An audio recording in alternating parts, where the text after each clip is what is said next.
অসমৰ মাননীয় মুখ্যমন্ত্ৰী ডক্টৰ হিমন্ত বিশ্ব শৰ্মা ডাঙৰীয়াৰ এটা বৰ ডাঙৰ বদনাম আছে। সেইটো হ'ল যে তেখেতে খুব ধুনীয়াকৈ মিছা কথা কয়। মই মিছা শব্দটো ব্যৱহাৰ কৰিব খোজা নাই, মিথ্যাচাৰ শব্দটো ব্যৱহাৰ কৰিছোঁ। অসম বিধানসভাত মিছা শব্দটো ব্যৱহাৰ নহয়, মিথ্যাচাৰটো অসত্য শব্দটো ব্যৱহাৰ হয়। সেইটো পাৰ্লিমেণ্টাৰী ৱৰ্ড বুলি কয়, সেইকাৰণে মই পাৰ্লিমেণ্টাৰী ৱৰ্ডটো ব্যৱহাৰ কৰিছোঁ, মিথ্যাচাৰ। যে তেখেতে খুব মিথ্যাচাৰৰ আশ্ৰয় লয় আৰু তেখেতে অসত্য কথা এটা ইমান ধুনীয়াকৈ উপস্থাপন কৰে, ইমান কনভিনচিংলি উপস্থাপন কৰে, সেইটো শুনাৰ পিছত অসত্য কথাটোকে সত্য যেন লাগে। ৰিচেণ্টলি তেখেতে এটা বৰ ডাঙৰ ষ্টেটমেণ্ট দিলে। মই আচলতে ষ্টেটমেণ্টটো সেইদিনাখন মন কৰা নাছিলোঁ, আজিহে মই দেখিলোঁ।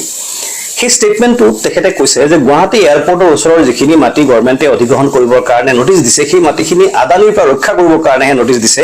আদানীক বিক্ৰী শব্দটো নহয়, আদানীক দিবৰ কাৰণে নহয়। আদানীক যাতে মানুহে মাটিটো বিক্ৰী নকৰে, আদানীয়ে যাতে মানুহখিনিৰ পৰা মাটিখিনি ল'ব নোৱাৰে, তাৰ কাৰণেহে চৰকাৰে এই মাটিখিনি নিজৰ ওচৰত ৰাখি থব বিচাৰিছে আৰু সেইকাৰণে এই মাটিখিনি অধিগ্ৰহণ কৰিব বিচাৰিছে বুলি মুখ্যমন্ত্ৰীয়ে ষ্টেটমেণ্টটো দিছে।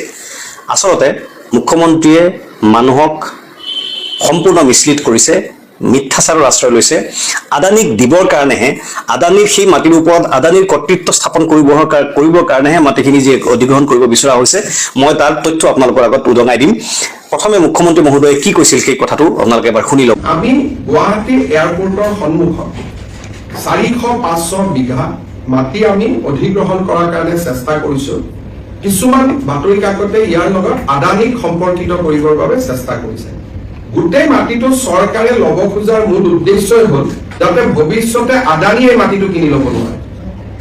যদি আমি মাটিটো হাতত নাৰাখো, এয়াৰপৰ্টৰ সন্মুখৰ মাটি কেতিয়াবা আদানীয়ে কিনি ল'ব পাৰে আৰু ইতিমধ্যে সেই মাটিটো বহুত ব্যৱসায়ীয়ে সেই মাটিটো কিনি ইতিমধ্যে, মই নামবিলাক ক'ব খোজা নাই, যেনেকে দুই এটা নাম ব্যক্তিগতভাৱে আপোনালোকক ক'ব পাৰিম। সেই মাটিখিনি গুৱাহাটীৰ ইনভেষ্টৰে মেইন মাটিখিনি কিনি ৰাখি থৈ দিছিল। গতিকে সেই মাটিখিনি ইনভেষ্টৰে বিনিয়োগ কৰা মাটিখিনিহে আমি কিনিম আৰু তাত আমি কোনো লোকেল মানুহক তাত এভিকশ্যন কৰাৰ কথাই নাহে। এইটো হ'ল যি মই শব্দটো ক'ব খোজা নাই, তাতে আপোনালোকে গ'লে দেখা পাব যে ডাঙৰ ডাঙৰ আমাৰ ব্যৱসায়ীসকলে মাটি কিনি থৈ দিছে আৰু তেওঁলোকে মাটিটো আদানী কেতিয়াবা বিক্ৰী কৰি দিয়ে। আমি মাটিখিনি থলুৱা মানুহৰ কাৰণে ৰাখিব খুজিছো আৰু তাতে আমি 3টা স্পেচিফিক প্ৰজেক্ট কৰিব খুজিছো।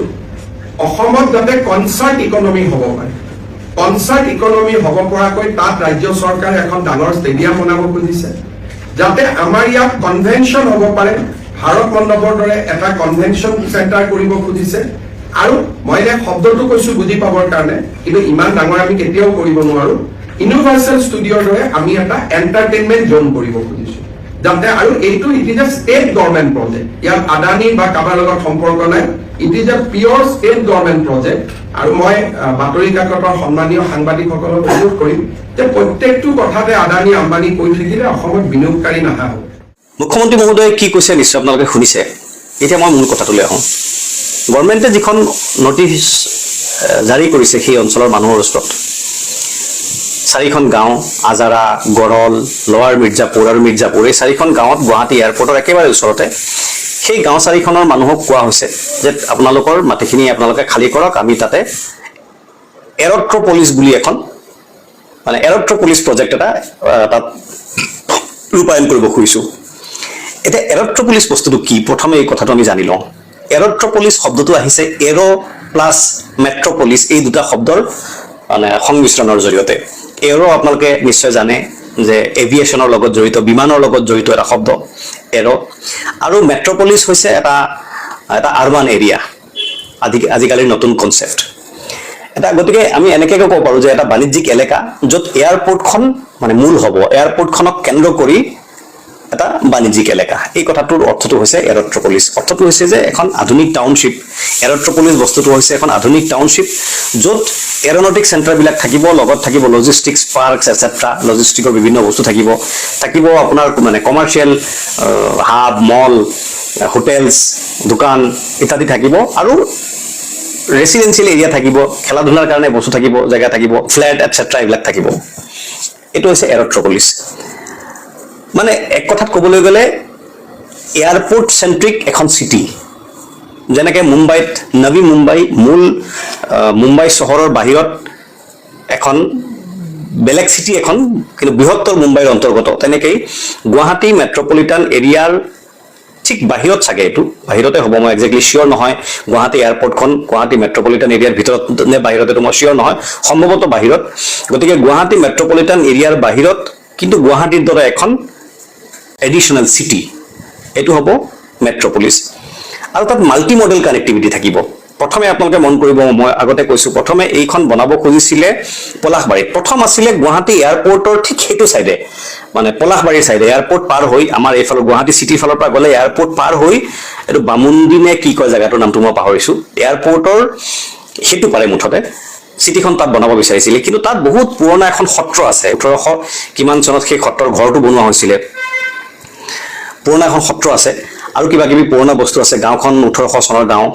সেই কাৰণে সেই গাঁওখন উচ্ছেদ কৰিলে আপত্তি হ'ব এইবোৰ গোটেই খিলঞ্জিয়া মানুহ প্ৰথমে যেতিয়া আদানী গুৱাহাটী এয়াৰপৰ্টখন দিছিলে তেতিয়াৰ কথা তেতিয়া সেই প্ৰজেক্টটো তাৰ পৰা কেনসেল কৰি পেলাই পলাশবাৰী বৰদুৱাৰ বাগান অধিগ্ৰহণ কৰি তাত বনাব খুজিলে তাতো এইবোৰ খিলঞ্জিয়া মানুহ ট্ৰাইবেল মানুহ আপত্তি কৰিলে আৰু এইবাৰ আহিল গুৱাহাটী এয়াৰপৰ্টৰ নিচে ওচৰৰ এই গাঁও চাৰিখন ইয়াত কৰিব পলাশবাৰীত কৰিব খুজিছিলে এই কাৰণে যে তাৰ ওচৰত ব্ৰহ্মপুত্ৰ নৈখন আছে তাৰ মানে মাল্টি কানেক্টিভিটি লাগে এনেকুৱা এখন সিটি বনাবৰ কাৰণে মাল্টি কানেক্টিভিটি লাগে তাত ৰেলৰ কানেকশ্যন থাকিব আজাৰা ৰেলৱে ষ্টেচনৰ পৰা কানেকশ্যন হ'ব তাত পানীৰ কানেকশ্যন মানে নৈৰ কানেকশ্যন থাকিব যাতে জাহাজ ইত্যাদিবোৰ নাও জাহাজ আহিব পাৰে আৰু বাস ট্ৰাক এইবিলাক তো ৰুট কানেক্টিভিটি থাকিবই এইটো হৈছে কনসেপ্ট বহুত পুৰণা 1939 ৰ এটা কনসেপ্ট এজন আমেৰিকান মানুহে এই কনসেপ্টটো আনিছিলে পিছত এইটো 2000 চনত জন ডি কাছাৰডা বুলি এজন মানুহে এই কনসেপ্টটো ডেভেলপ কৰি বিভিন্ন কোম্পানী বিলাকৰ লগত যোগাযোগ কৰিছে আৰু আজিকালি আদানী গ্ৰুপৰ মূল পৃষ্ঠপোষকতাত ভাৰতবৰ্ষত এই প্ৰজেক্টটো জনপ্ৰিয় হৈছে আদানী গ্ৰুপে ভাৰতবৰ্ষৰ মুম্বাই এয়াৰপোৰ্ট নাভি Mumbai airport Ahmedabad airport Lucknow airport Jaipur airport Thiruvananthapuram airport Guwahati airport আৰু মংগলুৰু এয়াৰপোৰ্ট এই কেইখন এয়াৰপোৰ্ট আদানী গ্ৰুপে কন্ট্ৰল কৰে মানে তেওঁলোকৰ দায়িত্বত আছে তেওঁলোকে লিজত লৈছে এতিয়া আদানী গ্ৰুপে যিমান কেইখন এয়াৰপোৰ্ট লিজত লৈছে আটাইকেইখন এয়াৰপোৰ্টৰ ওচৰতে এনেকে এখন এৰ সিটি আচলতে আৰু এটা অৰ্থত ক'বলৈ গ'লে এৰ সিটি হ'ব এই গুৱাহাটী এয়াৰপোৰ্টৰ নিচিনাকে ওচৰতে এখন দিল্লী এয়াৰপোৰ্ট যিসকলে দেখিছে ইন্দিৰা গান্ধী ইন্টাৰনেশ্যনেল এয়াৰপোৰ্ট ওচৰতে এৰ সিটি বুলি এখন সিটি আছে মানে ডেভেলপ কৰি থকা হৈছে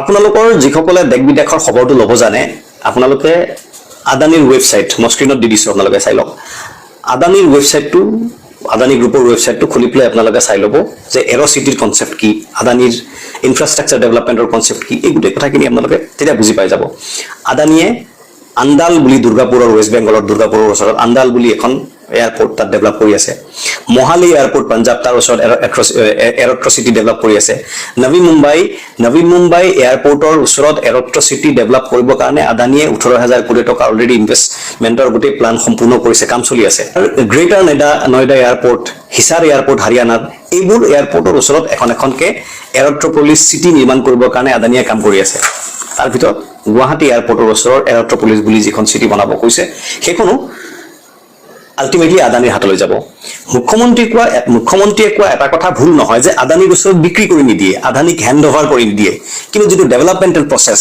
সেই ডেভেলপমেণ্টেল প্ৰচেছটো আদানীয়ে কৰিব আৰু যিহেতু গুৱাহাটী এয়াৰপোৰ্টখন আদানীৰ নিয়ন্ত্ৰণতে চলে সেইকাৰণে এই সিটিখনো আদানীৰ নিয়ন্ত্ৰণতে চলিব সেইকাৰণে অসমৰ মাননীয় মুখ্যমন্ত্ৰীয়ে যিটো কথা ক'লে এই কথাটো সঁচা নহয় এইটো এটা গুকাট ব্লেটেণ্ট মিথ্যাচাৰ এ ব্লেটেণ্ট লাই মুখ্যমন্ত্ৰী মহোদয় মানুহক কেনেকৈ টুপি পিন্ধায় আৰু তেখেতে এইটোত লাজ নকৰে তাত আমাৰ ক'ব লগা নাই জাষ্ট আমি ৰাইজক এৱেৰ কৰি দিবৰ কাৰণে সঁচা কথাটো ৰাইজক জনাবৰ কাৰণে কথাখিনি ক'লো আমি যি বুজিছোঁ যদি আমি ভুল বুজিছোঁ যদি আমি কিবা ভুল কথা কৈছোঁ অনুগ্ৰহ কৰি আপোনালোকে কমেণ্ট কৰি যদি শুধৰাই দিয়ে তেতিয়াহ'লে আমি কৃতজ্ঞ হ'ম নিজে জানিবলৈ আৰু নিজকে শুধৰাবলৈ সুবিধা হ'ব আপোনালোক সকলোকে ধন্যবাদ জনাইছোঁ